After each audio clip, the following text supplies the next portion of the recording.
अभी तक आपने बुलडोजर को अतिक्रमणकारियों के विरुद्ध चलते हुए देखा होगा, लेकिन पहली बार बुलडोजर कैमूर में किसानों के विरुद्ध चला। किसानों के धान की फसलों पर चले बुलडोजर ने किसानों की कमर को तोड़ दिया है। बता दें कि कैमूर से होकर गुजर रही भारतमाला परियोजना के तहत बनने वाली एक्सप्रेसवे की जमीन अधिग्रहण को लेकर बीते मंगलवार को किसान और प्रशासन आमने सामने खड़ा हो गया। वहीं प्रशासन ने 4 किसानों को हिरासत में भी लेकर हालांकि देर रात छोड़ दिया। वहीं बुधवार को भारतीय किसान यूनियन राकेश टिकैत के संगठन से जुड़े काफ़ी तादाद में किसान चैनपुर के करवंदिया गांव पहुंचे।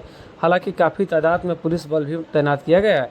कहते हैं कैमूर और रोहतास खासकर धान का कटोरा कहा जाता है, लेकिन धान का कटोरा और धान को उपजाने वाले किसानों के खेतों पर बुलडोजर चलना और फसल को रौंद देना कहाँ का न्याय संगत है।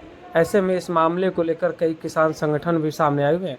सुनिए क्या कहते हैं किसान और अंचलाधिकारी। मामला यही है कि लोग खड़ी फसल रौंद मुआवजा भी नहीं दे रहा, खड़ी फसल रौंद भी रहा है, पैसा भी नहीं दे रहा, जो अन्न उसको मिलने वाला परिवार को जीविकापार्जन के लिए उसको भी छीना जा रहा है। इसी का किसान विरोध कर रहा है। फसल कटने दीजिए, बातचीत करिए, मुआवजा दीजिए, सड़क आराम से बनाइए। और हमको कोई इनसे व्यक्तिगत लड़ाई नहीं है। पुलिस को आगे किया जा रहा है। अधिकारी जो है पीएनसी कंपनी से माल तान लिए हैं। ये बेचारे पुलिस जो किसान के भाई हैं, परिवार है, इनको आगे करके किसानों से लड़ाया जा रहा है। हम लोग पहले भी कहे किसान पुलिस भाई भाई, ये अफसर बीच में कहाँ से आई? किसान पुलिस भाई भाई, अफसर कहाँ से, घुसखोर अफसर कहाँ से आया? तो यही लड़ाई हमारा, पुलिस से कोई लड़ाई नहीं है। हमारा अपने हक का लड़ाई, हमको मुआवजा मिलेगा, हम लोग जमीन देंगे, उचित मुआवजा मिलेगा। एक जिला, एक परियोजना, एक भूमि का प्रकृति, एक मुआवजा मिलेगा, तभी हम लोग जमीन छोड़ेंगे। नहीं तो अपनी जान भी देंगे, लेकिन जमीन रोड बनने नहीं देंगे। क्या नाम होगा आपका? जो अभिमन्यु सिंह, जिला अध्यक्ष, भारतीय किसान यूनियन राकेश टिकैत।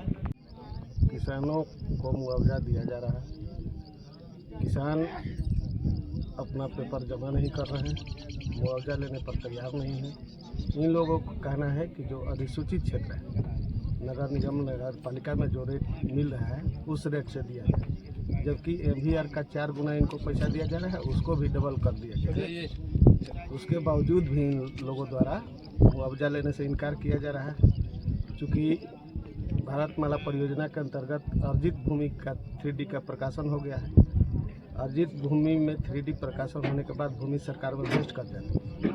किसानों को जो फसल लगा दिया है लोग जबरदस्ती, जिसके लिए व्यापक पैमाने पर माइकिंग के द्वारा सभी को आग्रह पूर्वक कहा गया था कि क्योंकि यह सरकार में वेस्ट हुई है भूमि, आप लोग फसल नहीं लगाइए, अर्जित भूमि पर फसल मत लगाइए। लेकिन इन लोगों द्वारा फसल लगा दिया गया है और अनुचित मांग की जा रही है।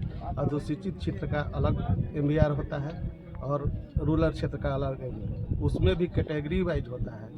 आवासीय नहीं, वो तो है कि जो भूमि का जो नेचर है वो कृषि है, आवासीय है और व्यवसायी है। लेकिन मेरे कहने का मतलब कि आप जिस अंचल के अंचलाधिकारी हैं, आपके अंचल में जितने भी मुआवजे पड़ रहे हैं इस परियोजना के तहत, कितने किसानों को अभी तक मुआवजा दिया गया है? कितने किसान आपत्ति के साथ लिए हैं या फिर किसी ने लिया ही नहीं है? मुआवजा लिए हैं, कुछ किसान द्वारा मुआवजा प्राप्त कर लिया गया है, उनके द्वारा कोई विरोध नहीं किया जा रहा है।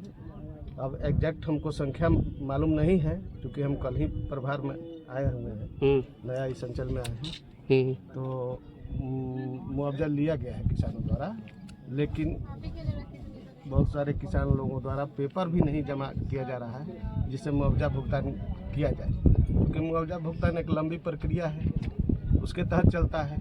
यदि लोग मुआवजा नहीं लेंगे तो पैसा स्वयं व्यगत भी हो जाता है CFMS में, तो फिर मंगाना पड़ता है। तो हम लोग किसान लोग से आग्रह कर रहे हैं कि आप मुआवजा प्राप्त कीजिए, वह आपत्ति दर्ज करके प्राप्त कीजिए और आगे बढ़िए।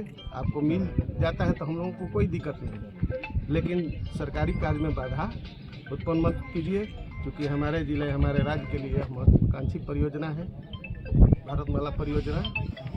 तो किसानों से यही आग्रह किया जा रहा है, लेकिन इन लोगों द्वारा। क्या नाम है सर? अनिल प्रसाद सिंह, अंचल अधिकारी चैनपुर।